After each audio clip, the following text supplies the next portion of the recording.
Alam mo, ito na. Okay, ngayon ko lang i-reveal si Mami. May nakausap ko sa Batang Quiapo. Hindi nila gusto yung acting mo. Hello? Madalas yata ako. Sabi ko, hindi ko ano. Kasi kailangan mo mag-workshop. Ang pangit kasi nung, hindi, kasi kakalat yan sa prod.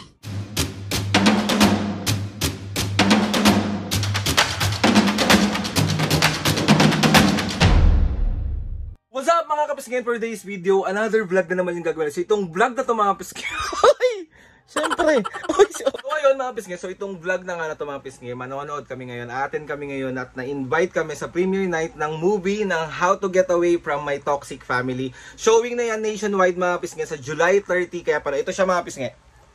Ayan, so in-invite kami ni Mama Ogs. Mama Ogs, maraming salamat po sa pag-invite sa family namin.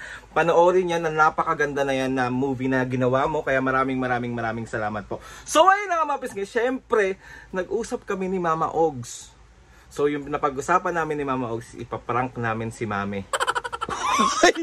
Si Mami. Pwede na rin si Papo.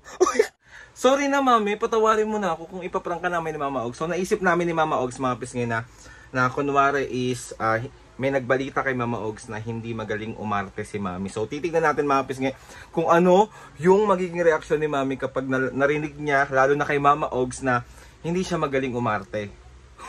Diyos ko po, yari tayo. So ayun na nga mga pisngi, samahan nyo kami ngayon today. Bukod sa prank na gagawin natin kay Mami and Papo, samahan nyo kami sa ganap namin today na panoorin ang napakagandang movie na How to Get Away from My Toxic Family. Alam ko maraming makaka-relate sa movie na to. Title pa lang mga pisngi, sobrang ganda na. So ano pa yung pinaka-whole movie. Kaya abangan nyo yan mga pisngi. Showing yan sa July 30 nationwide. So ano pang hinihintay nyo? Let's go. Napapakita ko sa inyo si Mami. So wait lang. So yun, papunta na po kami si Mami. Ay. Si Papo. So let's go. So, andito na kami! Sabi at Papo. Excited ka na? Ikaw po. So, ayan yung papanoorin namin ngayon mga pisngi. How to Get Away from Toxic Family. Ayan! Isa ito na yung mga Papo. Pwede ibalot yan dahil Papo ha. Ayun Mama Ogs, lakas kumain no? Alam mo, ito na. Okay, so ngayon ko lang i-reveal si Mami. May nakausap ko sa Batang Quiapo. Hindi nila gusto yung acting mo. Hello? Kaya nga inaano ko, sabi ko doon sa rider, madalas yata ako. Sabi ko, hindi ko kasi kailangan mo mag-workshop para doon sa kasi hindi magandang, syempre, uubos tayo ng oras pag paulit. Alam mo, bakit hindi ba talaga? Hindi ka ba? Kasi ganun, kasi binanggit sa akin. Ano daw pong sabi Mama Ogs? Yun nga. Hindi ka ba nag-workshop? Dapat hiningi mo yun.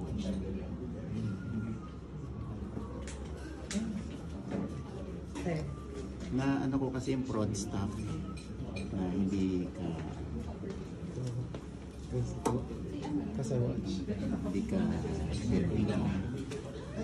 parang hindi believable daw yung kaya dito sa bagong project sasama kita pero kailangan mo mag-acting anyway kasi ano yung dapat karga mo para hindi huwag kang masyadong malungkot dahil basta ano ka lang ayaw nila na ako kaya galingan mo sa susunod kung gusto mo talaga tuloy-tuloy. Sabi sa'yo hindi mo ginalingan yung pag-arte mo eh. Hindi mo sinabi sa kanya? Hindi pa po sinabi. Di bale, kausapin ko yung Rod. Sa kami sinasasabihin sa'yo si Mama Ogs. Ang pangit kasi nung hindi kasi kakalat yan sa prod. Kakalat talaga sa prod na huwag natin kunin yan kasi hindi siya baka sumakit ulo natin. Di bale, pawi ka sa susunod na. Ha? Ubusin mo na yung chicken sandwich mo. Gusto mo pa ba ng pansit? Pampahaba ng buhay yan. Pansit. Huwag ka nang umiyak. Anak mo, pagalitan mo. Sabihin mo hindi marunong umarte yan si mami. Pinaprank ka lang ni Mama Ogs. Gag... Adri, mami. Sabi sa akin, prank ko si mami. Sabi mo, kaya siya dahil hindi siya marunong umarte. Prank lang. Ito naman si mami. Mahusay ka daw, sabi sa akin ng prod. So, ito lang kasi sabi niya. Prank natin si mami, sabi mo, hindi siya marunong umarte. Mami, tinatawanan ka na yan. Huwag mong babatayan, mami, magbabayad pa tayo. Ay, sorry po. Hindi, mahusay ka daw. Prank lang. Kaya kung ako kunin si mami sa next project ko, no? Di ba? Huwag ka na umiyak. So, 1, 2, 3. It's a prank. Sorry na, mami. Sabi niya, siguro tatamaan si mami pag sinabi mo hindi siya marunong umarte. Ganun ba? Ginalingan mo ba? Oo naman. Diba? Pwede ka rin umapir bilang kaluluwa. O kaya kailangan ng boses mo dahil through medium nag-uusap-usap sila. Kailangan ng boses ni Mami Dayan. Ganon. Ang dami namang prank na gagawin. Alam mo, madali ako masaktan. Sorry na nga. Si Aldrin na. Sorry. Ako na humingi ng ano kasi si Aldrin ho dinektahan ako. Sabihin kay Mami, hindi siya marunong umarte. Tapos ginawa na ni Mama Ogs. Pumasok na tayo para Kunin ko na lang to. pumasok na para mapanood niyo tong Yes, How to ayan Get mga Away. kapisngi. How to Get Away from My Mami, Toxic sabihin mo, Family. panoorin nila yung How to Get Away from My Sa Toxic July Family. 30. Oh, sige. Oh. Okay. Panoorin nyo ang How to Get Away from My Toxic Family. Napakaganda. July 30. Yan ha. Yeah. Sa SM lang yan ha. So, it's a prank. Richard Kwan, si Migo. Migo, halika. At si Direk Lawrence Fajardo. Ayan. Baka kung may mga katanungan kayo tungkol sa pelikula, tungkol sa... Oo. Walang umaalis, may Susan.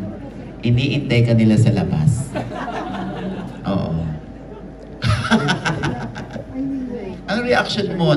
First time po napanood ni Miss Susan ito.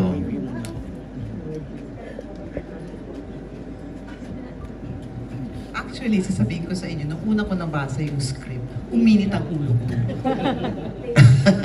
Pero bilang artista, syempre, kailangan mahalin mo yung character mo. Pero ito, hindi ko mamahal eh. Inintindi ko na lang. Congratulations sa inyo. Congrats. Sana naman naibigan mo, Miss Sue. Yes, ang ganda ng storytelling. Pero syempre, purihin ang sarili ko. Kami na, bahalang pumuri sa'yo dahil kapuri-puri naman. Buti nga, hinahanap nila kung uubo ka rito.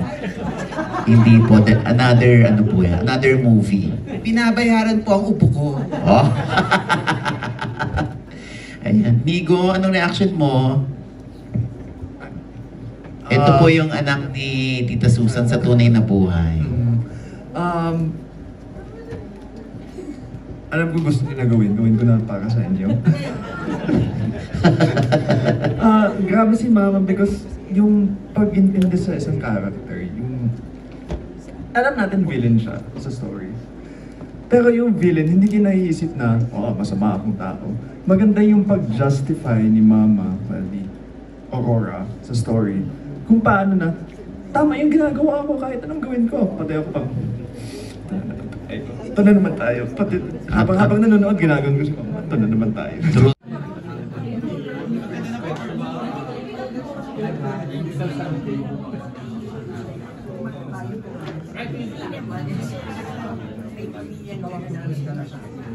Ako nakarelate ako sa story. Napakaganda. Kasi naranasan ko rin naman yan. So ayun na nga mga pisngay, bali tapos na namin panoorin yung How to Get Away from My Toxic Family. So ayan si Mami at Papu. Mami at Papu, napanood nyo yung How to Get Away from My Toxic Family. Anong masasabi nyo? Napakagandang istorya. Panoorin nyo, marami kayong matututunan. Panoorin nyo, napakagandang pelikula to. May istorya talaga. Marami Yun. kayong matutunan. So ayun na nga mga pisngay, iniimbitahan ko kayong lahat manood ng How to Get Away from My Toxic Family. Ngayon July 30 na, buong SM to, nationwide to mga pisngay. Kaya ano pang hinihintay nyo? Kung gusto nyo umiyak, gusto nyo umano yung puso nyo, panoorin nyo to. Sobrang ganda. Di ba Mami Papo? Napakagandang istorya. Di ba? Oo naman, napakaganda. Naiyak ka o natawa ka? Ako na, iyak-iyak. Iyak-iyak. Ako din mga pisngay, sobrang naiyak din ako. And ayun na nga, syempre, bukod doon mga pisngay, itong pinanood natin ng How to Get Away from My Toxic Family, syempre naiyak din si Mami kanina Oo naman, kasi dahil hindi, naiyak ka kasi pinrang ka ni Mama. Pinaka ko ni Old. Ba yan? Alam mo, talagang... Mami, ang galing-galing mong umarte, ang galing-galing mong... Kaya nga, Siyempre, prank nga lang yun. Masaya ka. Oo naman. Kanina nagulat din ako eh. Para na rin akong, siyempre, natouch din ako na ano eh. May touch ka pang naalala mo na. So ayun, Mami, ano masasabi mo kay Mama Ogs? Ogs, galit tayo ah. Bakit kayo galit? Pinak niya ako eh. So ayun na nga mga pisngay, gusto ko magpasalamat kay Lord sa maraming blessing. Salamat sa mga ates and kuya, salamat sa lahat ng mga kapisngay na sumusuporta sa mula umpisa hanggang ngayon. Sobra po ako nagpapasalamat sa inyong lahat. Kaya mga pisngay, iniimbitahan ko kayo ulit manood ng How to Get Away from My Toxic Family ngayong July 30 na po. So ayun na nga mga pisngay. Napakagandang istorya. Yes. So ayun na nga mga pisngay. See you On my next on my next vlog.